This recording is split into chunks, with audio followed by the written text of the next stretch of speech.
nails are taken off now. These are my before nails. I don't think I showed what they looked like, but they were growing out and chipping, so I decided to redo them. So this is the before, and this is what we're going for. I don't know how it's gonna look on the camera, but just a nice like cocoa brown chrome.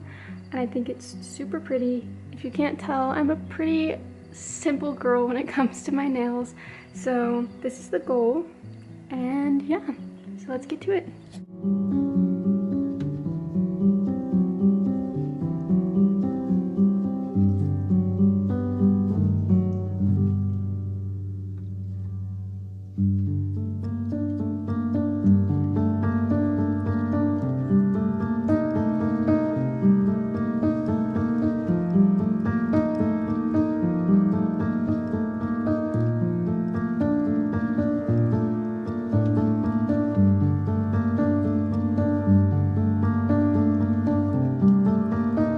So I just wanted to say really quick, the first thing that I do is I apply a builder gel, and I use this from Luminary, and I use Clarity, which is just the clear base.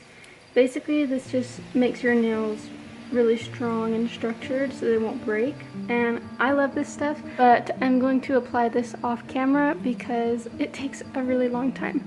This is what my nails look like after I put the Luminary on, but they're really glossy afterward, and it just looks super pretty. So the first color that I'm going to go in with is from Beetles, and it's just says 966 on it.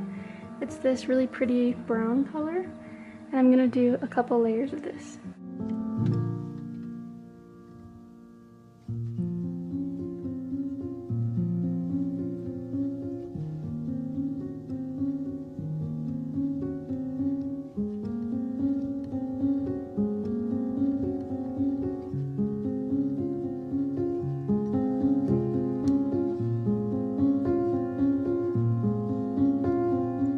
Really quick, a tip that I have for when you're painting your nails is to paint the very edge. I think it's called capping the free edge, I believe. I don't know, I'm not a nail tech, so maybe that's not right, but I think that's what it is, and it'll just help your polish stay on longer. So I always do that basically with every coat, the base coat, the colors, the chrome. Always make sure that you put the chrome on the edge as well, and then also with the top coat. This is what the first coat of polish looks like. It looks a little bit orange, but it'll definitely get darker the more layers that we do. Okay, this is what the second coat looks like.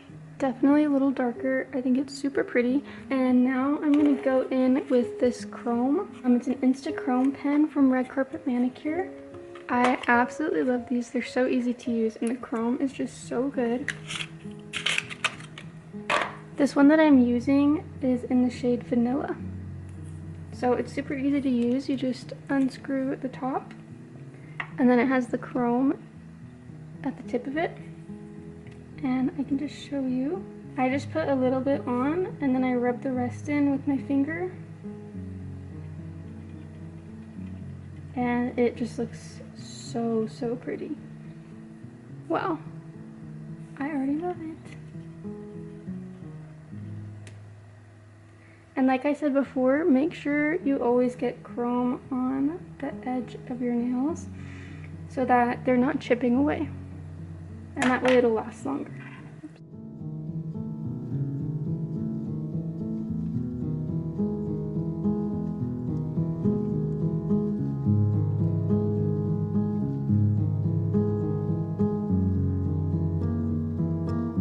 So this is what they look like. They look so pretty. I'm so excited. So the next step that I do is I'm gonna do 2 coats of top coat, and I use this from Red Carpet Manicure because this is a top coat that's specifically for chrome. So this is the Insta Chrome no wipe top coat. And like I said, I'm just gonna go in with 2 layers of this. So I'm just adding this top coat, and then just another reminder to cap the free edge. And I do this when I do both layers of the top coat. And both times that I do the top coat, I'm going to cure it for 90 seconds. This is the nails after the second layer of top coat. So what I like to do just to finish off is I get some alcohol on a little lint-free pad, and I just wipe the nails. You don't really have to do this, but I just like to do it anyway. So I just go over that a couple times, and now they're done. I'll just have to add some cuticle oil, but I'm obsessed with how they turned out. I think they turned out so pretty, and they're perfect for fall. For the very last step, I like to go in with this cuticle oil. This is my favorite one that I've ever used. It was from Amazon, and it's pretty cheap. I think it might be less than $10. So this is the one that I use. I feel like it makes my nails just last a really long time, and I usually apply this to my nails a couple times a day, and I think it just hydrates them really well and it makes them last a very long time. So now, as you can see, I still have to do my other hand, and I will definitely be doing that off camera. I think it took me like 2 hours just to do this hand, but I was also filming, so that's probably why. But yeah, I'm obsessed with how these turned out.